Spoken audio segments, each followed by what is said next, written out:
ચલો, 23,000 ડિવિડન્ડ ચૂકવ્યું હતું. રૂપિયા 23,000 ડિવિડન્ડ ચૂકવીએ તો સૂચિત ડિવિડન્ડનું ખાતું આપણે બનાવેલું છે, તો ચૂકવીએ તો 23,000 બેંક ખાતે ઉધાર. અને બાકી આગળ આવ્યા કેટલા છે જોઈ લઈએ. ડિવિડન્ડમાં સૂચિત ડિવિડન્ડનું કંઈ ખાતામાં બાકી આપેલી જ નથી, એટલે કંઈ મગજમાં ખાતું બનાવવાની બી જરૂર નથી. 23,000 આપણે ચૂકવ્યા હતા, તો ડિવિડન્ડ ચૂકવ્યું તો કયા પ્રવાહમાં આવશે? રોકાણ, નાણાકીય કે કામગીરી? ડિવિડન્ડ ચૂકવ્યું છે એટલે આપણી નાણાકીય પ્રવૃત્તિ કહેવાય. નાણાકીય પ્રવૃત્તિ જ કહેવાય, કારણ કે એ ડિવિડન્ડ ચૂકવ્યું છે એના માટે. તો આપણે શેર બહાર પાડીએ હોય એના માટે. અને શેર શા માટે બહાર પાડીએ? કેમ કે આપણે પૈસાની જરૂર હોય એના માટે. બરાબર છે. તો ડિવિડન્ડ કેટલાનું ચૂકવ્યું છે? 23,000નું ચૂકવ્યું, એટલે પૈસામાં જશે એટલે માઇનસ થશે, એટલે કૌંસમાં લખવાનું 23,000. ત્યાર પછી હવે એ ડિવિડન્ડ ચૂકવ્યું તો અહીંયા ખાતું તો આપણે બનાવ્યું નથી. માની લો કે ખાતું છે, માની લો કે ખાતું બનાવીએ છીએ, બરાબર છે. તો આ 23,000ની જોગવાઈ કરવી પડશે. તો જોગવાઈ ક્યાંથી થશે? નફા નુકસાન ખાતેથી. તો નફા નુકસાન ખાતામાં લખીએ ડિવિડન્ડની જોગવાઈ 23,000. ઓકે. ત્યાર પછી એક અન્ય કંપનીની મિલકતો ખરીદી હતી, જે સામે 50,000ના શેર આપ્યા હતા. નીચેની મિલકતો ખરીદી હતી. હવે સ્ટોક અને યંત્રો ખરીદ્યા હતા. તો સ્ટોક અને યંત્રોના કેટલા થયા? 20,000 અને 25,000. 20,000 ને 25,000ના થયા તો 25 ને 20 કેટલા થયા? 45,000 થયા. પણ આપણે શેર કેટલા આપતા? શેર કેટલા આપ્યા હતા? 50,000ના. તો 5,000 વધારાના આપ્યા હતા, એનું શું? 5,000 વધારાના આપ્યા હતા તેનું શું? એ શું ગણાશે?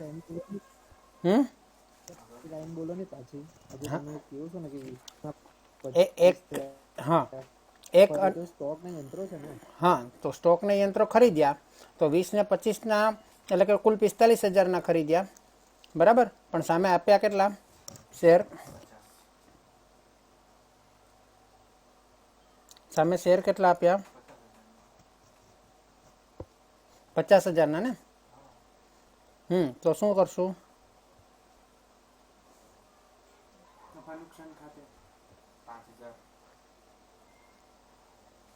5,000નું શું કરશું?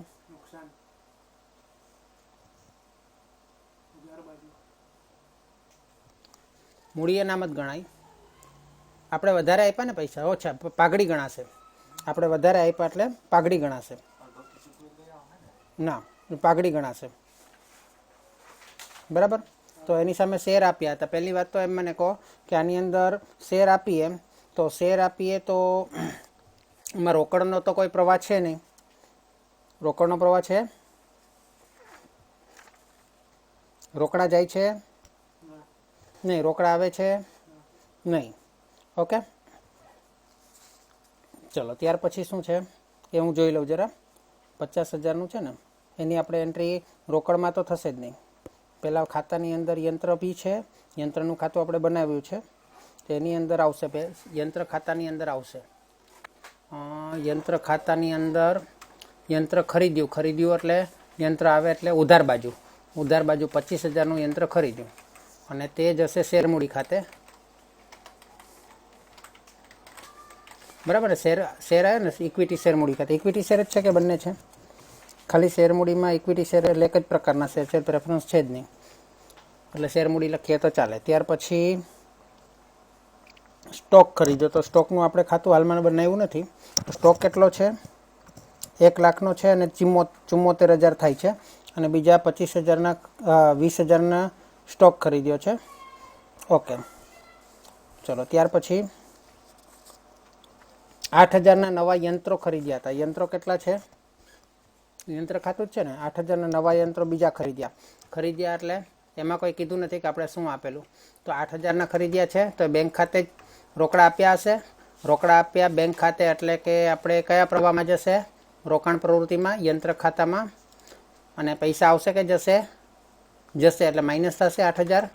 શેરમૂડીમાં તો કંઈ માઇનસ થવાનું નથી, કારણ કે ત્યારે રોકડ ગઈ નથી, એમાં શેર મૂડી શેર ગયા છે. પછી યંત્ર પર 12,000નો ઘસારો માંડી વાળવામાં આવ્યો હતો. યંત્ર પર 12,000નો ઘસારો નફા નુકસાન ખાતે આપણે લખી દઈએ યંત્ર ખાતાની જમા બાજુ 12,000 અને નફા નુકસાન ખાતામાં લખી દઈએ યંત્ર ખાતે ઘસારો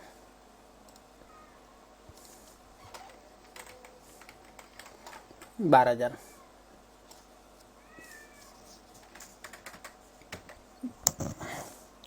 જ્યારે જમીન મકાન પર 10,000 ઘસારો માંડી વાળવામાં આવ્યો હતો. તો જમીન મકાનનું આપણે ખાતું નથી બનાવ્યું, પણ જોઈ લઈએ જમીન મકાન કેટલા છે. 2 લાખના 1,90,000 થાય છે, એટલે 10,000 ઘસારો. ખાતું બનાવવાની કંઈ જરૂર નથી. શરૂઆતની બાકી કેટલી છે? 2 લાખ. છેવટની બાકી કેટલી છે? 1,90,000. બરાબર, એટલે 10,000 ત્યાં સેટ થઈ જાય છે, ખાતું બંધ થઈ જાય છે ઘસારો ગણવાથી. એટલે સીધી એન્ટ્રી કરી દઈએ 10,000. વર્ષ દરમિયાન 33,000 કરવેરાની જોગવાઈ કરવામાં આવી હતી. તો કરવેરાની જોગવાઈમાં બાકી આપેલી છે. તો શરૂઆતની બાકી 30,000 છે અને છેવટની બાકી 35,000 છે. તો આપણે કરવેરાની જોગવાઈ આપેલી છે, એટલે કરવેરા કેટલા ચૂકવ્યા તે નથી આપેલું. તો કરવેરાની જોગવાઈ કેટલી કરવામાં આવી છે? 33,000. અને નફા નુકસાન ખાતે કરવેરાની જોગવાઈ લખી દઈએ 33,000. ઓકે, હવે એના પરથી આપણને ખાતું બંધ કરતાં શું મળશે કે આપણે કરવેરા કેટલા ચૂકવ્યા તે મળશે. એટલે 35,000 ને 63,000 કરવા માટે કેટલા ઘટશે? 28,000. બરાબર, તો એ 28,000 કરવેરાની જોગવાઈ કરી, એટલે 28,000 કરવેરા ચૂકવ્યા. તો કઈ પ્રવૃત્તિમાં આવશે? કામગીરી પ્રવૃત્તિમાં. કામગીરી પ્રવૃત્તિમાં સૌથી છેલ્લો ટોપિક આવે કરવેરા ચૂકવ્યા. 28,000.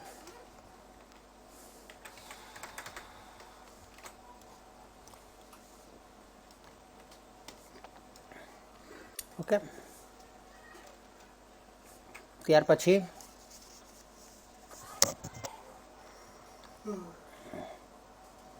યંત્ર વેચાણનું નુકસાન 200 સામાન્ય અનામત ખાતે માંડી વાળવામાં આવ્યું હતું. એટલે યંત્ર વેચેલા પણ છે આપણે. તો કેટલામાં વેચ્યા છે કંઈ આપેલું નથી, પણ નુકસાન છે. પણ નુકસાન આપણે નોર્મલી તો નફા નુકસાન ખાતે માંડી વાળીએ છીએ, અને આ વખતે સામાન્ય અનામત ખાતે માંડી વાળ્યું હતું. સામાન્ય અનામત ખાતું આપણે બનાવેલું છે, તો ત્યાં લખીએ યંત્ર વેચાણ નુકસાન, અથવા તો યંત્ર ખાતે યંત્ર નુકસાન કેટલું છે? 200. એની ક્રોસ એન્ટ્રી યંત્ર ખાતામાં આપીએ. સામાન્ય અનામત ખાતે 200. શરૂઆતની બાકી લખવાની બાકી છે, છેવટની યંત્રની લખી દઈએ ને. શરૂઆતની 1,50,000 છે અને છેવટની બાકી છે 1,69,000.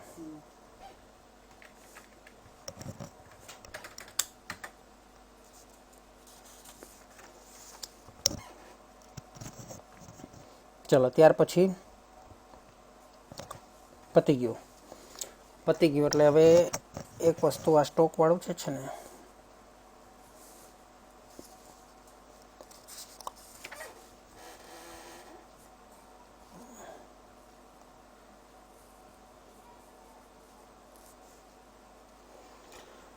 ચલો હવે 1 લાખનો આપણી પાસે એ પેલું સ્ટોક કેટલો હતો? 1 લાખનો હતો. પછી છેવટની બાકી કેટલી છે? છેવટની બાકી કેટલી છે? 74,000. એટલે હાલમાં આપણી પાસે 74,000નો સ્ટોક છે. એમાં પણ 25,000ની ખરીદી કરી હતી, એટલે એ બાદ કરી દઈએ. એટલે 20,000નો સ્ટોક ખરીદ્યો હતો, એટલે એ બાદ કરી દઈએ. 74,000માંથી પહેલાં 20,000 બાદ કરો, કેટલા આવે? નહીં તો સ્ટોક ખાતું બનાવી દઉં. સ્ટોક ખાતું બનાવી દઉં ને તો તમને ખબર પડશે.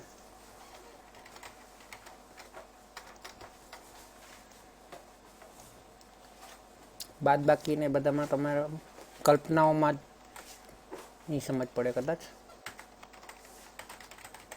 સ્ટોક ખાતું ખરેખર તો આને કાર્યશીલ મૂડી એટલે એક પ્રકારનું પહેલાંમાં લખાશે. બાકી આગળ લાવ્યા કેટલા આવશે? 1 લાખ.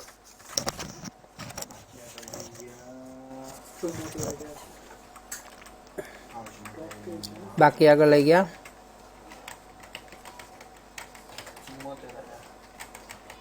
74,000. ઓકે, તો બાકી આગળ લઈ ગયા 74,000, પણ આપણે અહીંયા સ્ટોક ખરીદ્યો હતો ને, તો સ્ટોકમાં વધારો થયો હશે ને 20,000નો.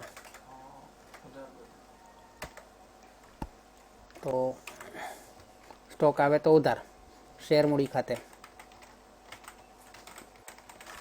ટોટલ કેટલા થશે? 1,20,000. તો 1,20,000 માંથી 74,000 બાદ કરો.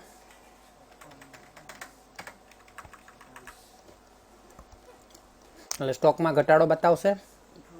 કેટલો થશે? 46,000. સ્ટોકમાં ઘટાડો. સ્ટોકમાં ઘટાડો ક્યાં લખાશે? ના, કઈ પ્રવૃત્તિમાં લખાશે? ના, આપણી કામગીરી પ્રવૃત્તિમાં સ્ટોકમાં ઘટાડો એટલે ચાલુ મિલકતમાં ઘટાડો. ચાલુ મિલકતમાં ઘટાડો એમાં લખીએ આપણે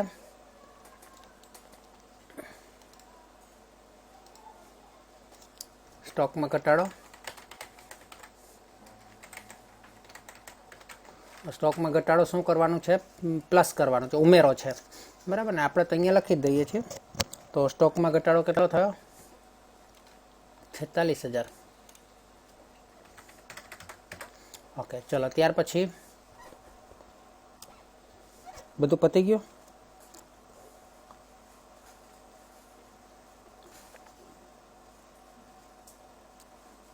$8,000 ને 23,000 ડિવિડન્ડ, 8,000 યંત્રો, ઘસારો પણ આવી ગયો. ઓકે, પતી ગયું. ચલો શેર મૂડી. શેર મૂડી 2,00,000 ની 2,50,000 થઈ, તો 50,000 શું થયું? શેર મૂડી 2,00,000 ની 2,50,000 થઈ, તો 50,000 નો વધારો થયો. આની એન્ટ્રી ક્યાં થશે? શેર બહાર પાડ્યા. ક્યાં થશે? કઈ પ્રવૃત્તિમાં થશે? કઈ પ્રવૃત્તિ?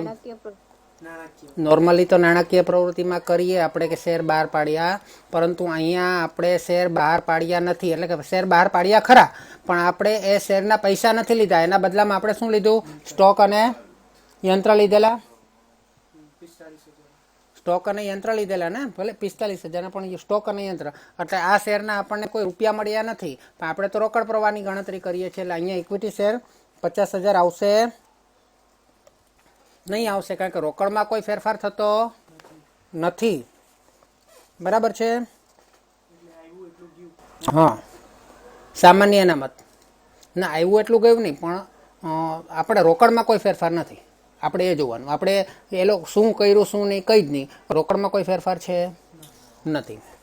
ચલો ત્યાર પછી સામાન્ય અનામત 50,000 ના 60,000 બાકી લખી દઈએ ને. બાકી આગળ લાવ્યા 50,000, ખાતું બનાવ્યું છે તો લખી દઈએ. અને બાકી આગળ લઈ ગયા 60,000.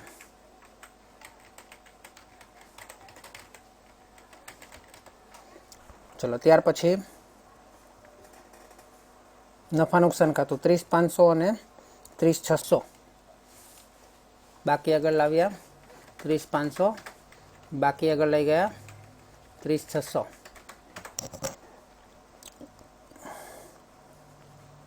ત્યાર પછી લાંબા ગાળાના ઉછીના લીધેલા નાણાંમાં બેંક લોન છે 70,000ની, જે હાલમાં નથી. એનો અર્થ એમ કે આપણે બેંક લોન ચૂકવી દીધી હશે. 70,000ની લોન ચૂકવી દીધી હશે. ચૂકવી દીધી હોય તો લોન કહેવાય, તે આપણું દેવું કહેવાય. દેવું કહેવાય એટલે આપણે નાણાકીય પ્રવૃત્તિમાં આવશે લોન ચૂકવી. અને લોન ચૂકવી દીધી એટલે પૈસા જશે કે આવશે?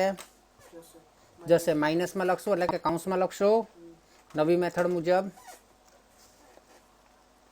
ત્યાર પછી લેણદારો. લેણદારો શું છે? ચાલુ દેવા છે. આ ચાલુ દેવામાં શું થયું છે? ઘટાડો થયો છે કે વધારો? ચાલુ દેવામાં ઘટાડો થયો કે વધારો? 1,50,000 ના 1,35,200 થયા. તો ઘટાડો થયો કે વધારો? ઘટાડો થયો. તો ઘટાડો થયો તો કેટલો ઘટાડો થયો? 14,800.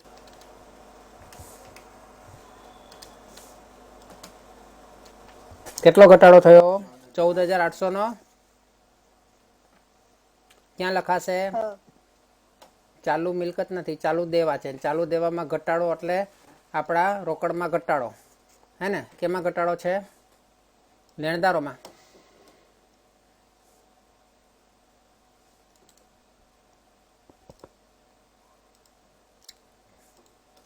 લેણદારોમાં ઘટાડો કેટલો છે? 14,800. ચલો ત્યાર પછી શું? હા, ના માઇનસમાં જ થશે, એ માઇનસમાં જ આવશે. આપણે ટોટલ કરશું પછી એને બાદ કરશું. બાદમાં લખ્યું છે આપણે, એટલે માઇનસ કર્યું નથી મેં, બાદમાં લખ્યું છે એટલે માઇનસ કર્યું નથી, પણ એનો જ્યારે ટોટલ આવશે ને એ આપણે બાદ કરશું. ચલો ત્યાર પછી શું છે? ત્યાર પછી કરવેરાની જોગવાઈ, એનું ખાતું બની ગયું છે. ત્યાર પછી જમીન મકાન આવી ગયું એન્ટ્રી, યંત્રનું ખાતું બનાવેલું છે. પાઘડી 5,000 બતાવી છે. બોલો આ પાઘડી 5,000 શેની છે? પાઘડી ખાતું તમને બતાવું. Very good, very good. એ જ પાઘડી ખાતું બનાવો, બતાવો. તો પાઘડી ખાતાની શરૂઆતની બાકી નથી, બરાબર છે, છેવટની બાકી છે. બાકી આગળ લઈ ગયા, હે ને? 5,000 નોર્મલી આ પાઘડી 5,000 આવે, બરાબર છે. હવે બાકી આગળ લઈ ગયા છે તો ઉધાર બાજુ પર સરવાળો 5,000 આવવો જોઈએ ને? તો એના માટે શું કરશું? એ પાઘડી ક્યાંથી આવી, ક્યાંથી ઉપસ્થિત થઈ? મૂડી અનામત નહીં, આપણે 45,000ની મિલકત ખરીદી, સામે શેર કેટલાના આપ્યા? 50,000ના આપ્યા, બરાબર. એટલે આપણે એ 45,000ની મિલકતની કિંમત આપણે વધારે ગણી, એ વધારે ગણી એટલે સામેવાળા માટે એ પાઘડી સ્વરૂપમાં આપણે એને આપી. આપણે 45,000ની જગ્યાએ 50,000 શા માટે આપ્યા? પાઘડી સ્વરૂપમાં આપ્યા 5,000 વધારાના. તો એ શું ગણાશે? શેરમૂડી ખાતે લખું છું, કારણ કે એને શેરમૂડી વધારે આપી ને, શેરમૂડી ખાતે. હવે જો તમે શેરમૂડી ખાતે અહીંયા 5,000 છે, શેરમૂડી ખાતે અહીંયા 20,000 એટલે 25,000 થયા. અને ઉપર બી એક યંત્રમાં શેરમૂડી ખાતું છે. યંત્ર કાં છે? હા, ઉપર 25,000 એટલે 25,000 પ્લસ આ 20,000 પ્લસ આ 5,000 થઈ ગયા 50,000. જે આપણે શેરમૂડીમાં વધારો થયો હતો તે 2,00,000ના 2,50,000 થયા હતા. તે તમે કહેતા હોય તો શેરમૂડી ખાતું પણ બનાવીને બતાવો. ચલો ત્યાર પછી માલ સામગ્રીમાં સ્ટોક, એનું પણ આપણે ખાતું બનાવી દીધું છે. લેણદારો 80,000ના 64,200 થયા. લેણદારો શું છે? સોરી, દેવાદારો મિલકત કહેવાય. ચાલુ મિલકતમાં શું થયું? ચાલુ મિલકતમાં શું થયું? વધારો થયો. ચાલુ મિલકતમાં ઘટાડો થયો. ચાલુ મિલકતમાં ઘટાડો થાય તો રોકડ વધે. રોકડ વધે એટલે લખું દેવાદારોમાં. આમાં ઊંધું છે. મિલકત ઘટે તો રોકડ વધે, કારણ કે મિલકત ખરીદવા માટે પૈસા જાય. મિલકત ખરીદવા માટે પૈસા જાય એટલે રોકડ ઘટે. અને મિલકત ઘટે તો રોકડ વધે, મિલકત વધે તો રોકડ ઘટે. મિલકત વેચીએ તો પૈસા આવે ને. મિલકત ઘટી એટલે કે વેચ્યા, એનો મતલબ પૈસા આવ્યા. ચલો કેટલા છે? કેટલો ઘટાડો છે? 15,800. 80,000 માઇનસ 64,200, 15,800. ચલો ત્યાર પછી રોકડ સિલક અને બેંક સિલક એ આપણે છેલ્લે જોઈ લેશું. ચલો હવે ખાતા બંધ કરીએ. ખાતા બંધ કરીએ તો સૌથી પહેલું યંત્ર ખાતું. યંત્ર ખાતામાં બંને બાજુ સરવાળો સરખો કરવા માટે જમા બાજુ ઘટે છે. તો આપણે એક વસ્તુ હતી કે મિલકત વેચતા નુકસાન થયું હતું 200 રૂપિયાનું, એનો મતલબ મિલકત આપણે વેચી છે. તો વેચી છે તો કેટલામાં વેચી છે આપેલું નથી આપેલું ને, તો એ આપણને તફાવત સ્વરૂપમાં એ મળશે આપણને અહીંયા બેંક ખાતે વેચાણ, બરાબર. તો 1,83,000 ને 1,81,200 કરવા માટે કેટલાક ખૂટે છે? 1,800. 1,800માં વેચી 200 રૂપિયા નુકસાન થયું એટલે 2,000 રૂપિયાની મિલકત વેચી કહેવાય એમ જોવા જઈએ તો યંત્ર વેચ્યું, બરાબર. તો યંત્ર 1,800માં વેચ્યું એટલે 1,800 રૂપિયા આપણી પાસે આવક થઈ એટલે આવક પ્રવાહ, બરાબર. પણ યંત્ર છે એટલે રોકાણ પ્રવાહ, યંત્ર વેચાણ શું થશે? 1800 પ્લસ થશે, પૈસા આવશે એટલે. ચલો ત્યાર પછી એ ખાતું બંધ થઈ ગયું. કરવેરાનું ખાતું બંધ થયું. નફા નુકસાનનું પછી બંધ કરશું. સૂચિત ડિવિડન્ડનું ખાતું બંધ થયું. સામાન્ય અનામતનું ખાતું બંધ કરી દઈએ. તો સામાન્ય અનામતમાં આ બાજુ સરવાળો આવે છે 60,200 અને આ બાજુ 60,200 લાવવા માટે 10,200 ઘટશે કદાચ. 10,200 ઘટશે ને. ચલો તો એ 10,200 ક્યાંથી લાવશું? નફા નુકસાન ખાતે. તો નફા નુકસાન ખાતે સામાન્ય અનામતની એન્ટ્રી આપી દઈએ 10,200. ચલો ત્યાર પછી સ્ટોક ખાતું બંધ થઈ ગયું. પાઘડી ખાતું બંધ થઈ ગયું. શેરમૂડી ખાતું બનાવવું છે? બોલો. શેરમૂડી ખાતું. હા સર. શેરમૂડી ખાતું જમા બાકી કેટલા છે? બાકી આગળ લાવ્યા. બાકી આગળ લાવ્યા કેટલા છે? 2 લાખ. અને બાકી આગળ લઈ ગયા કેટલા છે? 2,50,000. હવે આપણે જ્યારે યંત્ર ખરીદ્યા, જમીન મકાન સ્ટોક ખરીદ્યો અને ત્યારે આપણે યંત્ર ખાતે કેટલા હતા? યંત્ર કેટલામાં ખરીદેલા? યંત્ર કેટલામાં ખરીદેલા? 25,000ના. જેની આપણે ક્રોસ એન્ટ્રી યંત્ર ખાતામાં છે જ, એના પરથી તમે આપો તો પણ ચાલે. પછી બીજું સ્ટોક ખરીદેલો, તો સ્ટોક ખાતામાં પણ આપણે 20,000માં ખરીદેલા. અને આપણે તો 25 ને 20ની જગ્યાએ આપણે 5,000 વધારે ચૂકવેલા. વધારાના 5,000 પાઘડી ખાતે. અને બંને બાજુ સરવાળો સરખો આવી ગયો. બોલો.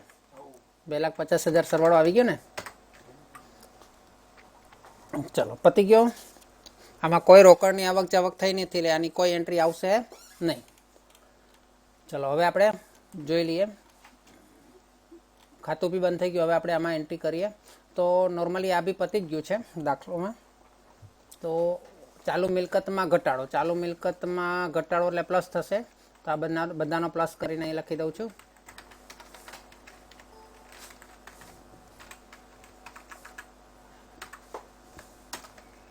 અને આ બધા જે છે તેનું બાદબાકી થશે.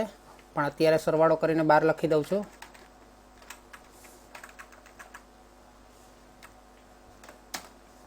$14,800. પરંતુ અહીંયા આપણે જે કરવાનું છે તેને માઇનસ કરવાનું છે. એટલે હું અહીંયા માઇનસ નિશાની કરી દઉં છું આગળ. પણ તમે બાદ કરીને બહાર લખી શકો. એટલે 47,000 આવ્યા. અને હવે કરવેરા ચૂકવીએ તો આપણે પેલું લખવાનું બાકી છે ને, નફા નુકસાનનું પત્ર. સુધારેલો નફો. સુધારેલો નફો કેટલો આવશે? 1,18,800 માઇનસ 30,500 એટલે 88,300 સુધારેલો નફો આવ્યો. એ હાલમાં હું અહીંયા લખી દઉં છું. આર્યો 88,300. તો 88,300 એટલે અહીંયા 1,35,300 આવ્યા. અને કરવેરા ચૂકવ્યા એટલે 1,07,300 આવ્યા. ત્યાર પછી આ બંનેનો સરવાળો એટલે આપણે કામગીરી પ્રવૃત્તિનો ચોખ્ખો રોકડ પ્રવાહ આવ્યો 1,07,300. ત્યાર પછી રોકાણ પ્રવૃત્તિમાંથી ઉદ્ભવતો રોકડ પ્રવાહની વાત કરીએ તો એ આવ્યો છે 6,200. અને નાણાકીય પ્રવૃત્તિમાંથી ઉદ્ભવતો રોકડ પ્રવાહ આપણો આવેલો છે માઇનસમાં 93,000. હવે આપણે રોકડ શિલકની વાત કરીએ તો પહેલાં આ ત્રણેયનો સરવાળો કર્યો આપણે. તો ત્રણ પ્રવાહનો સરવાળો કરીએ એટલે 1,07,300 માઇનસ 6,200 માઇનસ 93,000 કરો એટલે 8100 આવશે. 8,100 અ પ્લસ બ પ્લસ ક, બરાબર. એટલે 8,100 આવ્યા. હવે શરૂઆતની બાકી કેટલી હતી? રોકડની. તો રોકડ અને બેંકનો સરવાળો લઈ લો 500, બરાબર છે. તો 500 હતા અને બીજા 8,100 ઉમેરાયા. તો આપણા કેટલા થવા જોઈએ? અહીંયા 8,600 થવા જોઈએ. હવે છેવટની બાકીમાં તમે જોઈ લો, ચેક કરી લો, રોકડ અને બેંકનો સરવાળો કરો, કેટલો છે? 8600 છે. એટલે અહીંયા તમારો દાખલો પૂરો થયો. બરાબર. હવે તમને હું મારે જે શીખવવાનું છે તે જરા બતાવી દઉં. આમાં કોઈ ડાઉટ હોય તો પણ પૂછી લેજો. હવે મારે તમને એ બતાવવાનું છે કે મેં તમને જે બતાવ્યું તે અહીંથી બતાવ્યું છે, કાર્યશીલ મૂડીથી શરૂ કરીને 88,300થી શરૂ કરીને અહીંયા સુધીનું, અને એમાં નફા નુકસાન, સુધારેલું નફા નુકસાન ખાતું બતાવ્યું. પરંતુ ખરેખર જે રોકડ પ્રવાહ પત્રકની અંદર સુધારેલું નફા નુકસાન ખાતું જે છે ને, એને પણ બનાવવાનું હોતું નથી, પણ તમારી પરીક્ષામાં ચાલે છે. બરાબર. તેમ છતાં તમારે આ રીતે બનાવો તો વધારે સારું રહેશે. હું તમને બતાવું એ રીતે. તો આપણે 88,300થી 88,300 કઈ રીતે આવ્યા? સુધારેલા નફા નુકસાન ખાતું બનાવ્યું તેથી આવ્યા. પરંતુ એ 88,300 આપણે બીજી મેથડથી, એટલે રોકડ પ્રવાહ પત્રકની મેથડથી કરીએ તો ઉપર પાછું આ રીતનું એક પત્રક બનાવવું પડે. હવે એ કઈ રીતે છે? જો તમને ચોખ્ખું, તમે સુધારેલું નફા નુકસાન ખાતું બનાવો અને એમાંથી તમે બેઠી એન્ટ્રી મૂકતા જાઓ તો પણ કંઈ વાંધો નથી. પણ એની અંદર તમારે સમજી લેવાનું છે કે નફા નુકસાન ખાતાની અંદર, નફા નુકસાનનું જે આપણે ખાતું બનાવીએ છીએ એની અંદર બે વસ્તુ છે. મૂળ બે ભાગ પડે છે.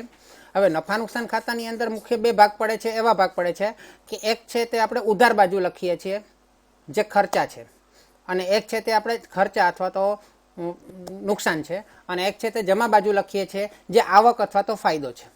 અને હવે આપણે કરવાનું એ છે કે જે આવક છે તેને માઇનસ કરવાની છે અને જે ખર્ચા છે તેને પ્લસ કરવાના છે. તો અહીંયા એને મુખ્યત્વે આમ જોવા જઈએ તો 3 ભાગમાં વહેંચેલા છે. બાદ કર્યું છે આવકને, એને કહીશું આપણે બિન કામગીરી આવક. પ્લસ કર્યું છે બે વસ્તુ, એક તો બિન રોકડ ખર્ચ અને બીજું બિન કામગીરી ખર્ચ. બરાબર છે. બિન રોકડ ખર્ચ અને બિન કામગીરી ખર્ચ.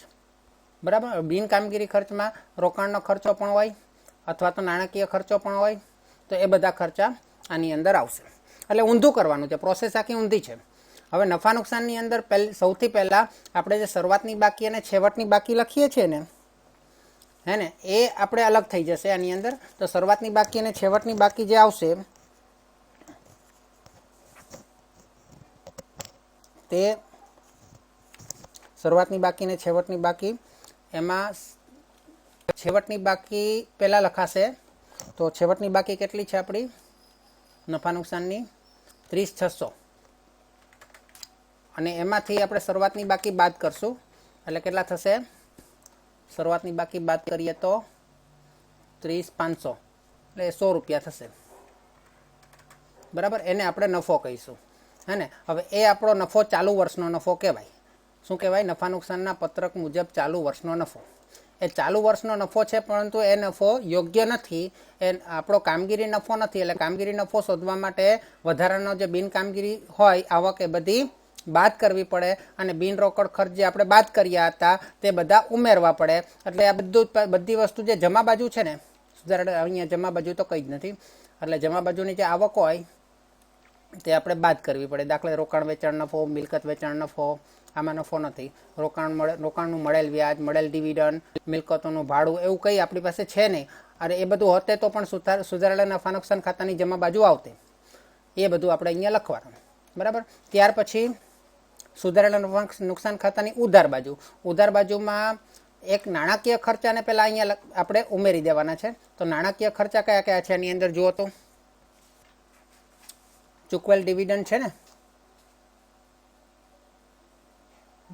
ડિવિડન્ડની જોગવાઈ કરી તે 23,000, તે લખી દઉં છું. ચૂકવેલ વ્યાજ નથી, કોઈ નથી ને? ઓકે. ત્યાર પછી માંડી વાળેલ ઘસારો છે, જમીન મકાનનો ઘસારો છે અને યંત્રનો ઘસારો છે, 10,000 ને 12,000, હે ને. એ બધને અહીંયા લખી દઉં. સાથે 22,000 તમારે અલગ અલગ લખવાનું, મેં તો અહીંયા બતાવવા માટે લખેલું છે.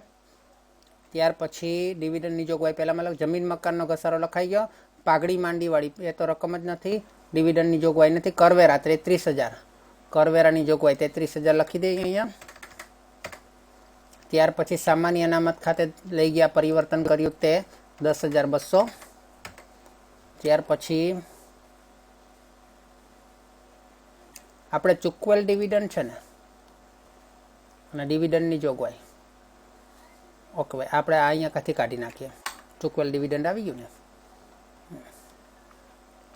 કરવેરાની જોગવાઈ સામાન્ય અનામત ખાતે. બસ બધી વિગતો આવી ગઈ. હવે એ બધી વિગતો મેં ફેરફાર કર્યો તો જો 33,600 પ્લસ 30 માઇનસ 30,500 એટલે આપણે ચાલુ વર્ષનો નફો મળ્યો. એમાંથી આ બધી બિનકામગીરી આવકો બાદ કરી એટલે 100 રૂપિયા જ રહ્યા, કારણ કે આમાં કંઈ છે નહીં. પ્લસ આપણે બિનકામગીરી ખર્ચા હતા તે બધા ઉમેરી એટલે 65,200 આવ્યા. એ ઉપરાંત બીજા 23,000 બિનકામગીરી ખર્ચા હતા, પેલા બિન રોકડ ખર્ચા હતા એ પણ ઉમેર્યા એટલે આપણને 23,000 એ આવ્યા. એટલે 23,000માં 65,300 ઉમેર્યા એટલે 88,300 આવી ગયા. એ 88,300થી આપણે અહીંયા શરૂઆત કરી અને આપણે બાકીનું રોકડ પ્રવાહ પત્રક બનાવ્યું. બરાબર, એ 88,300 અહીંયા આવશે આપણી પાસે, જે આપણે સીધા નફા નુકસાન ખાતામાંથી સુધારેલા નફા પ્રમાણે લીધેલા હતા. બરાબર છે.